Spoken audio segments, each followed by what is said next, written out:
Are you struggling to visualize how ISC2 Certified in Cybersecurity works inside real-world network intrusion? Most candidates fail not because they lack definitions, but because they can't apply concepts under pressure inside complex environments. Today, we are breaking down realistic scenarios, modern threat models, and practical defenses aligned with the ISC2 Certified in Cybersecurity so that you can pass your certification on your first attempt with real understanding and not just memorization. So the first thing we are going to look at is the threat landscape in 2026 and how this ISC2 domain 2 has evolved. So remember, we are talking practically. So the first thing you need to understand is cyber threats in 2026 are no longer manual. They are automated, they are AI assisted, they are scalable and continuous. Modern social engineering now uses AI-generated voices, deepfake videos, and automated phishing engines. Attackers no longer scan networks manually. Automated scanners, they map the entire network infrastructure within minutes. This evolution has reshaped how domains must be approached. So security is no longer about just blocking attackers from coming into your system. It's all about stopping their movements even while they're inside your network. The principle of least privilege is now one of the most powerful defenses in cloud hybrid environments. When attackers compromise one account, least privilege limits the lateral movement. It contains the breach instead of letting it spread. And this is why conceptual knowledge alone will fail. Knowing definitions alone without a defense in-depth mindset will create a fragile security. So what is security operations all about? It's about layered control, controlled access, and resilient system design, not just a bunch of isolated tools.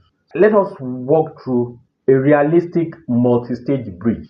So let's look at a case of where a smart IoT device has been compromised. So we are talking about maybe your webcams, your IP cams, it could even be your smart TV or your smart devices within the house has just been compromised. And now your network has been affected. Now, it usually starts with default credentials were never changed. This is an example of a real-life scenario of how smart IoT devices are being compromised. Default credentials remain the same. People use admin, password 1234. Default credential that came with the device was never changed. Then the attacker gains access into the internal network.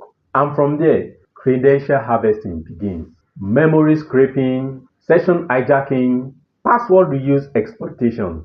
This is no longer a perimeter attack. It's called a lateral movement. So if you are looking at it from the OSI model's perspective, so we say this compromise has occurred on the application and the network layer level. So we are talking about weak authorization, weak authentication, poor segmentation, unsecured communication channels. The perimeter firewall never got triggered because the attacker is already inside. Remember, the attacker came in through a faulty credential, default credential were never changed. So an attacker comes in easily. So no firewall is ever triggered.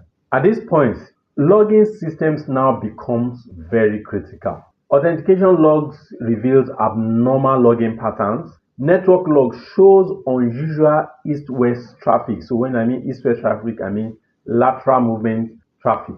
Endpoint logs reveal privileged escalation attempts. That is, attempts by this hacker to get more authorization within the system. So simply, this is how connect detection, response, and control.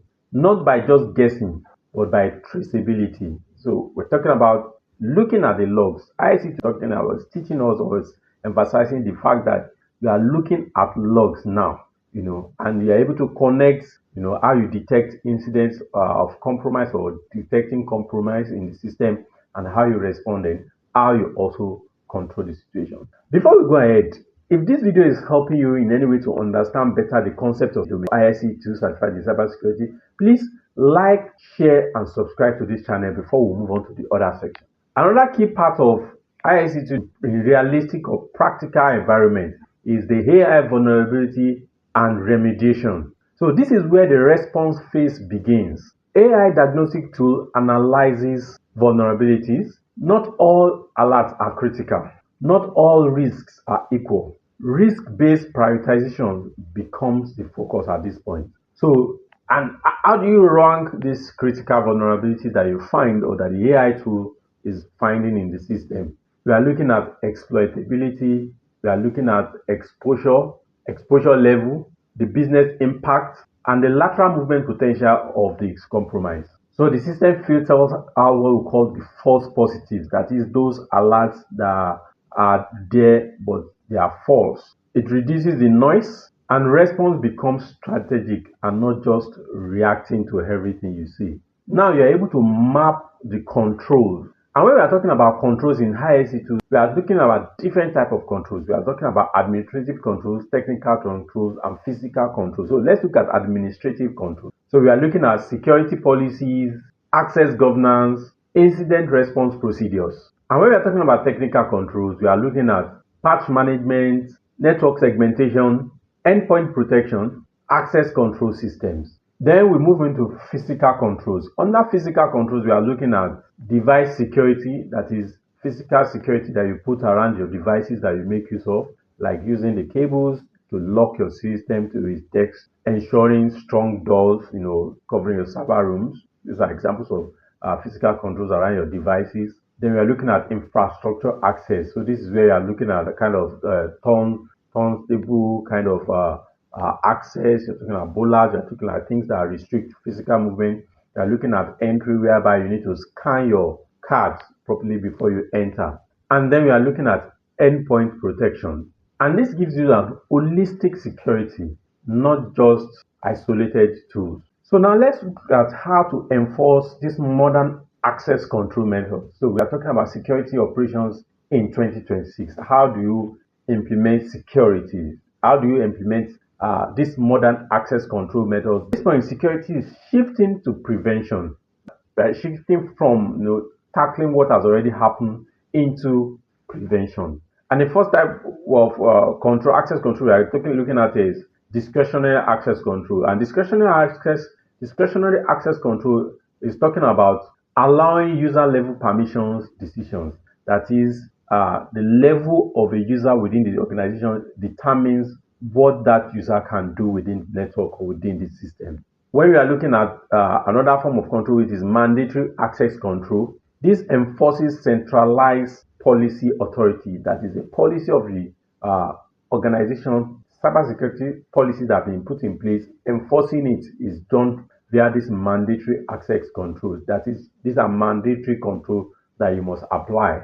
And when we are looking at this type of mandatory access control, we are looking at environments like zero trust environments. So within zero trust environments, access is never assumed.